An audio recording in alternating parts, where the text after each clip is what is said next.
نہیں تھا. اور اس کو لے کر کے بعض لوگ اس قدر آگے بڑھ گئے کہ گویا اب ہم نے ایسی دلیل پالی ہے کہ 8 رکعت کی کوئی اہمیت ہے ہی نہیں. تیسری بات ساتھیوں، میں آگے بڑھنے سے پہلے ایک بات کہہ دوں، حالانکہ وقت نہیں رہ گیا. ایک بات پر آپ غور کریں. امام ابو حنیفہ رحمہ اللہ کے شاگرد امام محمد رحمہ اللہ ہیں. انہوں نے ایک کتاب لکھی ہے موطا امام محمد. کہاں یہ ہے؟ کیا کتاب لکھی ہے؟ موطا امام محمد. کس کی ہے؟ امام ابو حنیفہ کے شاگرد. بلکہ کہا جاتا ہے کہ فقہ حنفی کی 3 اچکنیاں ہیں. اچکنی جانتے ہیں نا؟ کوئی دیہاتی ہوگا تو جانے گا. جب ہانڈی رکھتے تھے تو اس کے نیچے 3 پتھر رکھتے تھے چولہے کے اوپر، اس لیے کہ چولہے پر ہانڈی جمی رہے گی تو ہوا پاس نہیں ہوگی، آگ زیادہ اچھی نہیں جلے گی. تو 3 پتھر رکھا کرتے تھے، ہے کہ نہیں ہے؟ اس طریقے سے تاکہ ہانڈی ذرا اوپر رہے، ادھر سے ہوا پاس ہو تو آگ جلے. تو اسے اچکنی کہا کرتے تھے، ہے نا؟ تو امام محمد رحمہ اللہ، امام ابو یوسف اور امام ابو حنیفہ رحمہ اللہ، یہ تینوں فقہ حنفی کے ثلاثۃ الاصافی ہیں، یعنی 3 اچکنیاں ہیں. تو امام محمد رحمہ اللہ اپنی کتاب موطا امام محمد میں باب باندھتے ہیں، باب قیام شہر رمضان وما فیہ من الفضل. رمضان المبارک میں قیام کا بیان اور اس کی کیا فضیلت وارد ہے. گویا کس کا بیان ہو رہا ہے؟ قیام رمضان کا. اور قیام رمضان ہی کیا ہے؟ تراویح ہے. اسی لیے امام مولانا عبد الحی لکھنوی رحمہ اللہ، مولانا عبد الحی بہت بڑے عالم ہیں ہندوستان کے اور علماء احناف کے. میں ان کی بڑی قدر کرتا ہوں، اس لیے کہ اپنے وقت میں جو چوٹی کے ہندوستان میں چند علماء تھے، 2-4 جو بالکل چوٹی کے تھے، ان میں ایک مولانا عبد الحی لکھنوی رحمہ اللہ بھی تھے. انہوں نے موطا امام محمد کی شرح لکھی ہے التعلیق الممجد. التعلیق الممجد علی الموطا امام محمد. اس لفظ کی شرح میں لکھتے ہیں باب قیام شہر رمضان ای التراویح، یعنی کس کا بیان ہے؟ تراویح کا بیان ہے. اس کے اندر امام محمد رحمہ اللہ نے کل 4 حدیثیں نقل کی ہیں ساتھیوں. پہلی حدیث کیا ہے؟ حضرت عائشہ کی وہی حدیث جس کا ذکر ہم نے کیا کہ اللہ کے رسول صلی اللہ علیہ وسلم 3 دن تک لوگوں کو نماز پڑھائے. دوسری حدیث کیا ہے؟ حضرت عائشہ کی یہی حدیث کہ اللہ کے رسول صلی اللہ علیہ وسلم نماز رمضان میں اور غیر رمضان میں 11 رکعت سے زیادہ نہیں پڑھا کرتے تھے. اور تیسری حدیث جو بیان کی ہے وہاں پر بھی یہی ہے، فضیلت بیان کی کہ اللہ کے رسول صلی اللہ علیہ وسلم لوگوں کو رمضان میں قیام یعنی تراویح کی ترغیب دلایا کرتے تھے اور فرمایا کرتے تھے جو ایمان کے ساتھ اور ثواب کی نیت سے رمضان کا قیام کرے گا اللہ تعالیٰ اس کے تمام پچھلے گناہوں کو معاف کر دے گا. کئی حدیثیں ہوئی ساتھیوں؟ 3 ہوئی. اور چوتھی حدیث حضرت عمر فاروق کا وہ عمل نقل کیا ہے کہ انہوں نے جب دیکھا کہ لوگ الگ الگ نماز پڑھ رہے ہیں تو لوگوں کو ایک امام کے پیچھے جمع کر دیا. اس کے بعد کیا کہتے ہیں؟ قال محمد وبہذا کلہ ناخذ. امام محمد نے کہا یہ حدیثیں جو 4 ہم نے ذکر کی ہیں ان 4 حدیثوں کے اوپر ہمارا عمل ہے. اور تراویح کتنا ذکر ہے اس میں ساتھیوں؟ جی اسی لیے آج ہمارے یہاں برا نہ مانے گا کوئی اگر میری کوئی بات سن رہا ہے، علماء احناف نے اس 19ویں اور 20ویں صدی میں جو تراویح 20 رکعت کا جو اتنا مسئلہ کھڑا کیا ہے، پچھلے علماء احناف اس پر نہیں رہے ہیں. بہت سے علماء احناف، میں ابھی 10 کا نام گنا سکتا ہوں جو یہ صراحت کے ساتھ یہ مانتے رہے ہیں کہ تراویح 8 ہی رکعت اللہ کے رسول کی سنت ہے، جن میں امام محمد رحمہ اللہ بھی ہیں جو فقہ حنفی کے تیسری اچکنی ہیں. اس لیے کہ انہوں نے اپنی کتاب میں صرف 8 رکعت تراویح کی روایت نقل کی ہے، 20 رکعت کی کوئی روایت نقل نہیں کی ہے امام ذیلعی ہیں، ملا علی قاری ہیں، امام علامہ عینی رحمہ اللہ ہیں، اور متاخرین میں علامہ انور شاہ کشمیری رحمہ اللہ وغیرہ ہیں۔ یہ سارے کے سارے لوگ یہ مانتے ہیں کہ تراویح کی نماز اللہ کے رسول سے کتنی ثابت ہے؟ 8 رکعت ہی ثابت نہیں ہے۔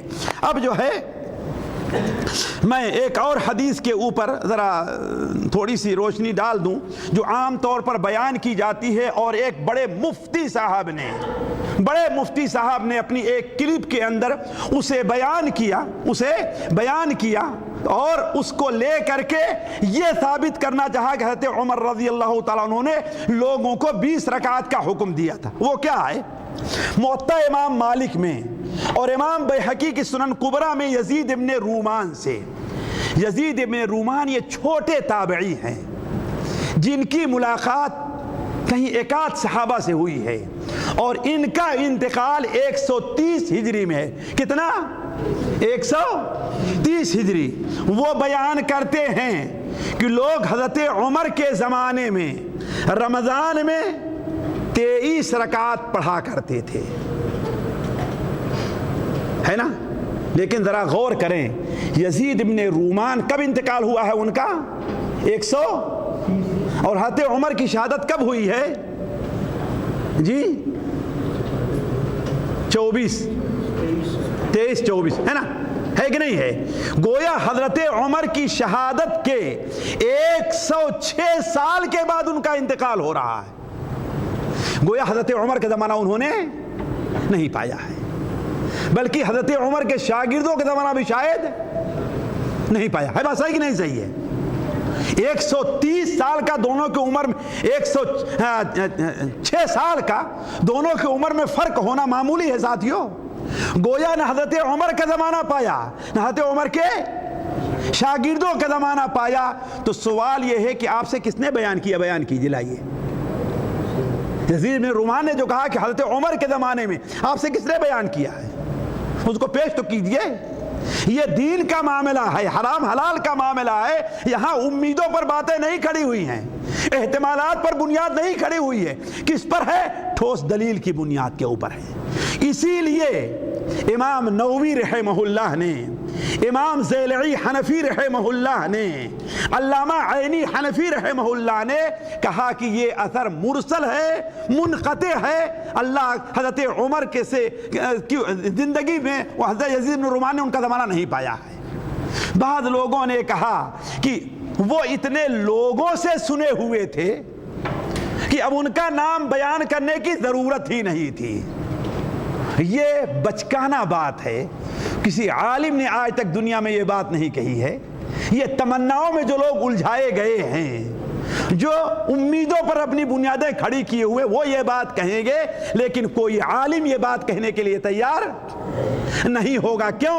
اس لیے کہ اگر یہ رہا جب ہے ہاں سنا ہوگا، وہاں پر ایک بات بالکل صریح ہے کہ حضرت عمر نے 11 کا حکم دیا ہے، اور صریح ہے کہ لوگ پڑھتے تھے، اور آپ ایک ایسی چیز کو لے کر کے جن کا تعلق حضرت عمر سے ہے ہی نہیں، آپ ان باتوں کو رد کر دے رہے ہیں۔ تو علی کل حال ساتھیوں، کہنے کا معنی ہے کہ جہاں تک ہم نے مطالعہ کیا ہے اور غور سے مطالعہ کیا ہے، آج سے نہیں، اس سلسلے میں ہم نے جو پہلی کتاب لکھی تھی وہ 1403 اور 1402 میں لکھی تھی۔ اس وقت سے یہ موضوع میرے سامنے ہے۔ ایک بھی اثر، کوئی بھی اثر اگر صحیح ہے تو اس میں حضرت عمر کے 20 رکعت نہ کہنے کا ذکر ہے نہ پڑھنے کا ذکر ہے۔ اس سلسلے میں ہمارے بعض بھائی بڑی کوتاہی ایسے کرتے ہیں کہ بسا اوقات میں آپ تو ترجمے کے اندر غلطی کر جاتے ہیں۔ میں بتاؤں، ابھی ایک میرے سامنے ایک پمفلیٹ پیش کیا گیا جس میں یہ کہا گیا کہ اللہ کے رسول صلی اللہ علیہ وسلم، تاریخ ابن جرجان السہمی کے حوالے سے، کہ اللہ کے رسول صلی اللہ علیہ وسلم رمضان کے مہینے میں ہمارے پاس آئے اور ہم کو 24 رکعت پڑھائی۔ کیا ہے؟ 24 رکعت۔ اس کا ترجمہ کیا کیا ہے؟ اللہ کے رسول رمضان کے مہینے میں آئے اور ہمیں 4 رکعت فرض پڑھائی اور 20 رکعت تراویح پڑھائی۔ ذرا دیکھیں، اٹھا کر دیکھ لیجیے آپ ترجمہ۔ نیٹ کے موجود ہوگی. صلی بنا 24 رکعہ کے الفاظ ہیں. ہمیں تراویح ہمیں کتنا پڑھایا جی؟ 24 رکعت. ترجمہ کیا کیا ہے؟ اور ان کو لوگ مناظر اسلام متکلم اسلام کا نام دے رہے ہیں. کیا ترجمہ کیا؟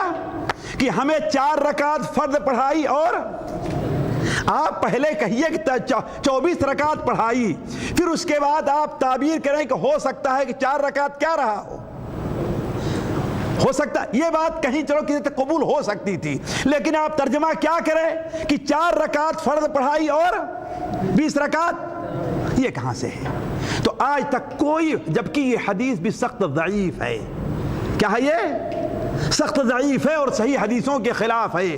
تو علی کل حال ساتھیوں, کہنے کا مطلب یہ ہے کہ اللہ کے رسول صلی اللہ علیہ وسلم سے اور صحابہ کرام سے, بلکہ حضرت علی سے, حضرت عثمان سے, کسی سے بھی صحیح سند سے 20 رکعت تراویح ثابت نہیں ہے. لیکن ایک بات یہاں پر کہہ دوں, یہ بات کہہ دوں کہ میں نے جیسا کہ پہلے کہا, ہم یہ نہیں کہتے کہ لوگوں نے 20 پڑھا نہیں ہے. پڑھا ہے لوگوں نے 20. اختلاف یہ ہے کہ آیا اللہ کے رسول نے کتنا پڑھا ہے, حضرت عمر نے کتنے کا حکم دیا ہے. اسی لیے تو ہم کہتے ہیں اگر کوئی آدمی نفل سمجھ کر کے اللہ کے رسول کی سنت نہ سمجھے اس کو, اور یہ سمجھے کہ عبادت کی رات ہے اور لمبا قیام نہیں کر سکتا ہے, اگر کوئی 8 سے زیادہ پڑھتا ہے لیکن سنت رسول نہ سمجھے تو اس میں کوئی حرج نہیں ہے. جس طریقے سے آج حرم کا حوالہ دیا جاتا ہے کہ نہیں دیا جاتا ہے؟ دیا جاتا ہے نا.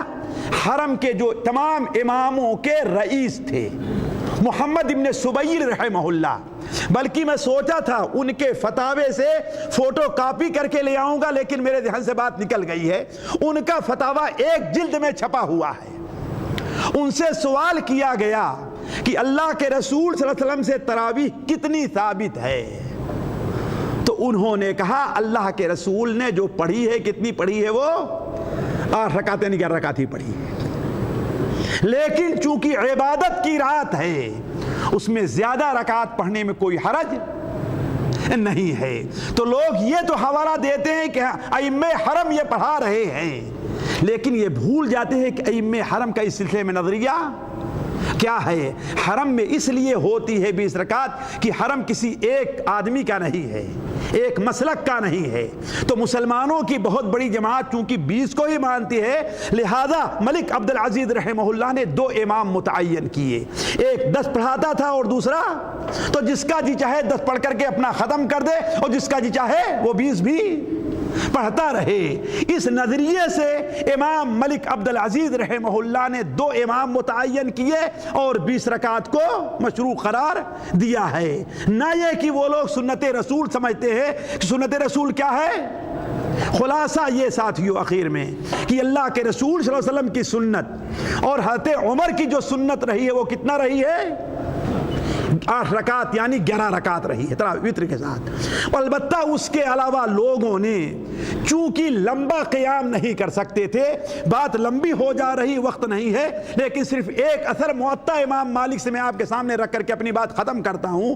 ایک تابعی بیان کرتے ہیں کہ ہمیں لوگ جو تراویح پڑھاتے تھے تو ایک رکعت میں 100 آیتیں پڑھا کرتے تھے, یہاں تک کہ لمبے قیام کی وجہ سے ہم لوگ عصا لیے رہتے اس کے اوپر ٹیک لگا کے کھڑے ہو جایا کرتے تھے. اور آج طرح اگر دیوار بنی ہوتی مسجدوں میں تو اس پر بیٹھ جایا کرتے لوگ, لیکن یہ بدعت ان کے زمانے میں نہیں تھی جو آج ایجاد ہو گئی ہے نا.